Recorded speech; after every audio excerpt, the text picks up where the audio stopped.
নমস্কার বন্ধুরা, কেমন আছে সবাই? আশা করি ভালো আছো। আজকে দেখো আমি কচুর শাক কেটেছি, ইলিশ মাছ দিয়ে কচুর শাক রান্না করব। কচুর শাকটা হালকা সিদ্ধ করে নেব।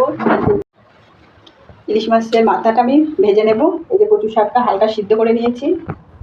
সরষের তেল দিয়ে দেবো বন্ধুরা। তেল গরম হয়ে গেছে, লবণ হলুদ মাখিয়ে নিয়েছি, এবার দিয়ে দেবো।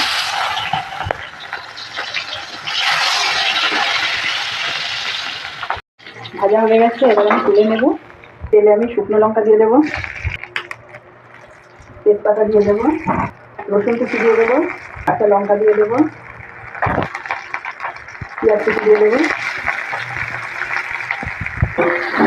নাড়াচাড়া করে নেবো, তার মধ্যে কিছু ভেজে দেবো।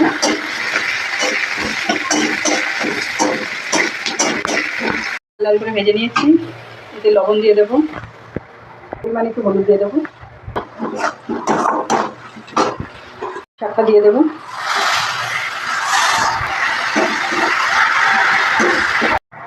এবার যে ইলিশ মাছের মাথাটা আমি ভেজে রেখেছিলাম, একটু ভেঙে নিয়েছি, সেটা দিয়ে দেবো।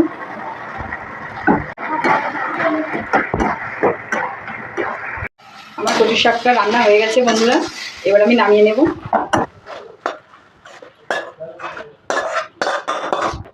বন্ধুরা দেখো, আমি ইলিশ মাছের মাথা দিয়ে কচু শাক রান্না করেছি।